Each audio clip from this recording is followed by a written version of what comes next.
We are going to study the basic of that protein, which is made up of amino acids. First we will study the amino acid and introduction of amino acid and what is mean by amino acid. Amino acids are the building blocks of all proteins. There are 20 amino acids commonly found in the proteins. The chain containing less than 50 amino acids are called as peptides, while those containing greater than 50 amino acids are called as proteins. The word amino acid itself is made of two words, amino and acids, means which is consisting of two groups, amino group and acidic group. This means the chemical structure of amino acid contains two functional group. First one is amino group and second one is carboxylic acid group. Besides these amino acid, which is also consisting of one hydrogen atom and one R side chain, in which R side chain it get vary in each amino acid, which is with aliphatic amino acid, for aromatic amino acid, for sulfur containing amino acid, or amino acid which is containing a heteroatom, which may give vary in R side chain.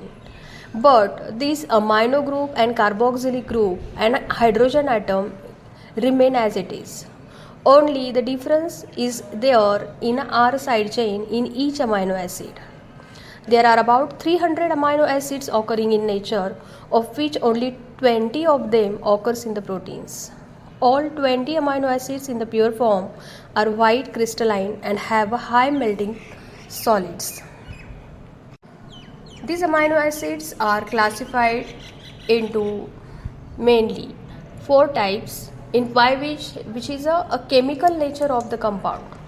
What means it? R side chain, if it is containing aliphatic group, then it is aliphatic amino acid. If the R side chain it is consisting of the sulfur, then it is a sulfur containing amino acids.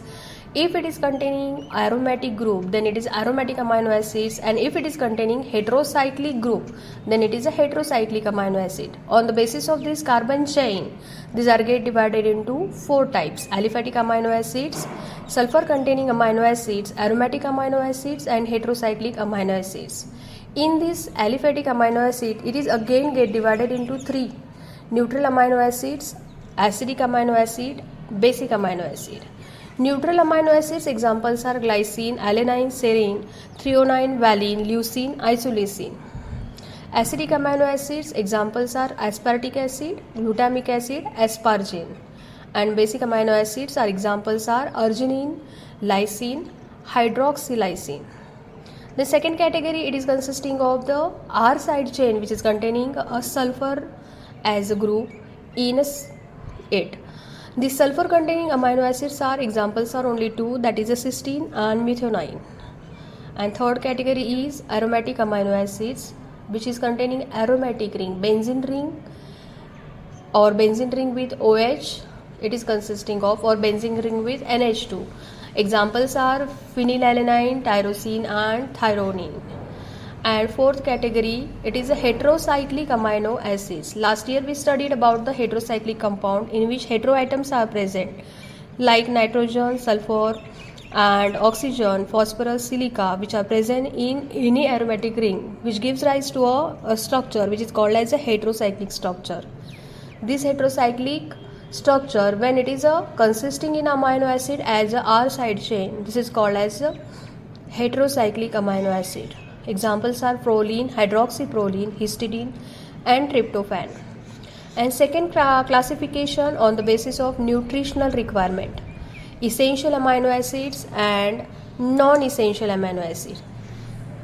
Essential amino acids are the amino acids which are indispensable amino acids. They are not synthesized in the body. These are obtained from the dietary sources, are called as essential amino acid.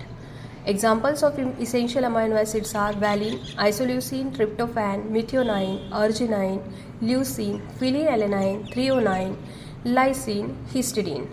And second category, non-essential amino acid. These amino acids are also termed as dispensable amino acids.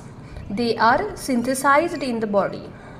Examples are glycine, tyrosine, proline, cysteine, aspartic acid, alanine, serine, hydroxyfluorine, cysteine and glutamic acid.